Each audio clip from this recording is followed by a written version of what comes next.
Why do astronauts hear strange sounds in space when space is completely silent? It's not aliens and it's not space itself. It's something far more disturbing. Inside spacecraft, astronauts hear knocking, tapping, and metallic noises, sometimes whispers through their helmets.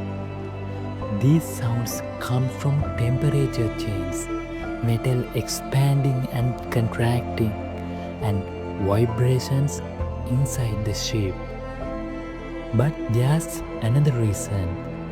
In extreme isolation, the human brain can create sounds that aren't real.